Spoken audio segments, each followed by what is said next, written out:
and welcome to Mrs. Palmer's Picks. I'm Mrs. Palmer and I'm going to read you a story. Today we're going to read Cranberry Thanksgiving by Wende and Harry Devlin. This is a book that I read every year to the third graders. Maggie darted about like a black stocking bird in search of wood for the fireplace. She and her grandmother lived at the edge of a lonely cranberry bog in New England, and the winds were cold at the edge of the sea. Today, Mr. Whiskers was helping Maggie with her chores, and they soon had armfuls of firewood. "Happy Thanksgiving Day, Mr. Whiskers," Maggie smiled at her friend. That wasn't his real name, of course. It was Uriah Peabody, but Maggie had called him Mr. Whiskers ever since she could remember. Maggie was very fond of Mr. Whiskers. Her grandmother was not.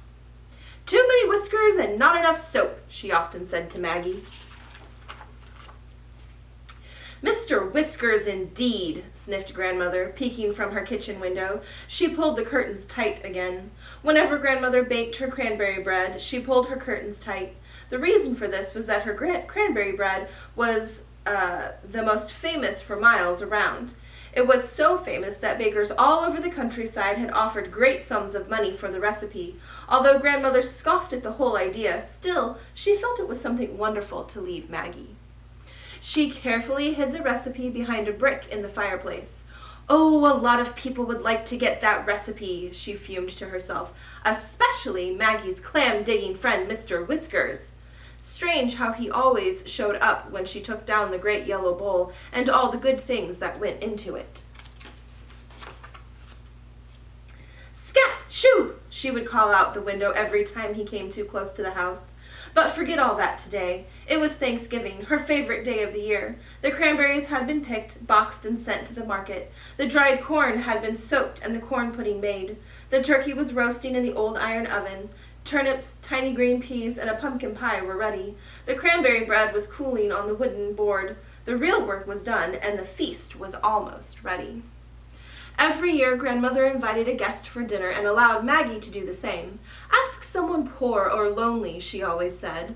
It never mattered to Maggie or her grandmother that the red carpet was torn and mended or that the silver spoons didn't match. Friendship and sharing were important, but everyone knew that. Red-cheeked Maggie raced into the house. While she changed, Grandmother excitedly told her whom she had invited. Mr. Horace was his name, and he was staying at the town hotel. "He actually bows, and he has a gold cane and smells of lavender," said Grandmother happily. "And he's all alone." Maggie looked a little uncertain. "My guest doesn't smell of lavender," she began, "and he hasn't had a Thanksgiving in 20 years. I invited Mr. Whiskers." "Mr. Whiskers!" Grandmother didn't appear to believe she had heard right. "You mean here, in the house?" But now there was a sound at the door and a loud clanging of the knocker. "Quick, Grandmother, take off your apron." Grandmother opened the door, and there they were, both guests, Mr. Horace, pink-cheeked and starched, and Mr. Whiskers in his old captain's hat.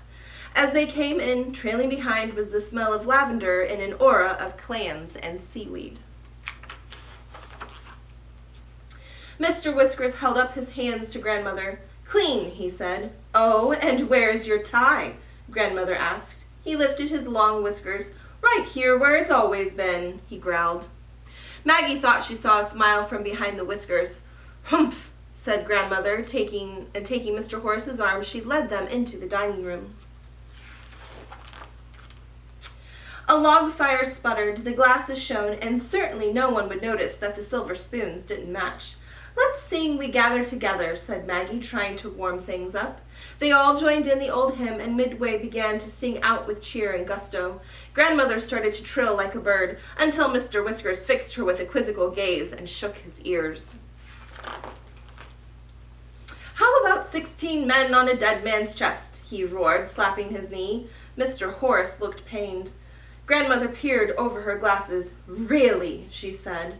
Maggie left the table and reappeared with the roast turkey. The corn pudding, peas, cranberry jelly, and turnips soon followed.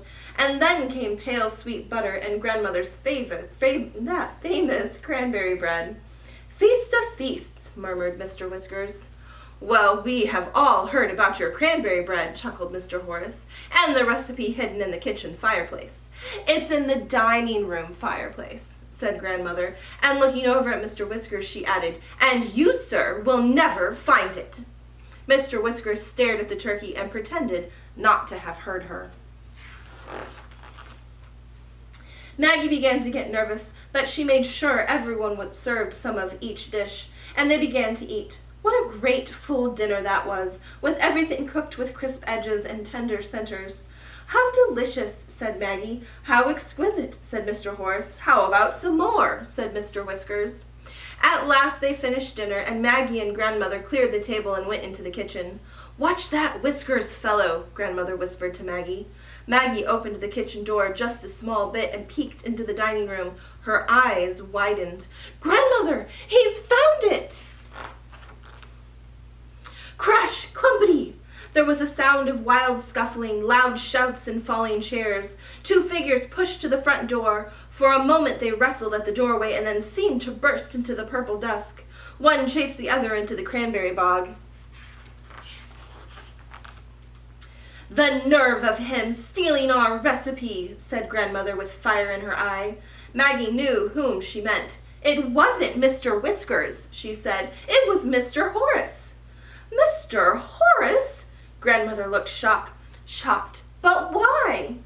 "Because he owns a bakery in the city." "And Mr. Whiskers knew this?" Grandmother asked. "Yes," said Maggie. "Mr. Whiskers kindly came today to watch Mr. Horace and to have dinner." Mr. Whiskers came puffing up to the door, holding Mr. Horace by the collar. Proudly he held the recipe high in the other hand. "Don't trust a man because he smells of lavender and has a gold cane," he growled. Grandmother stood up very straight and looked hard at Mr. Horace.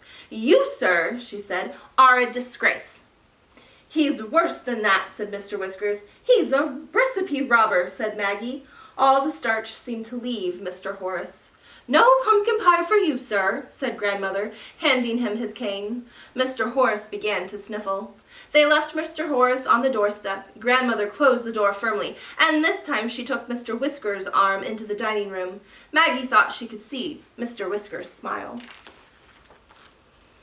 They sat by the warm embers of the fire and ate pumpkin pie with whipped cream. "How delicious," said Maggie. "How delightful," said Grandmother. "How about another piece?" said Mr. Whiskers.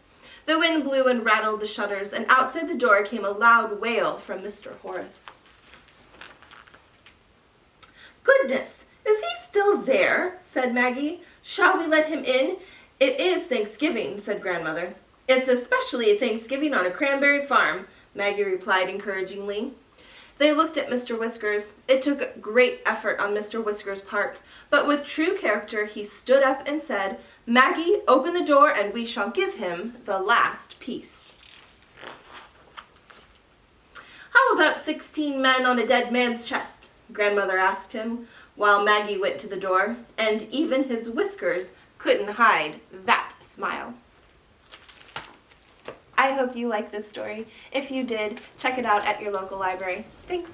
Bye.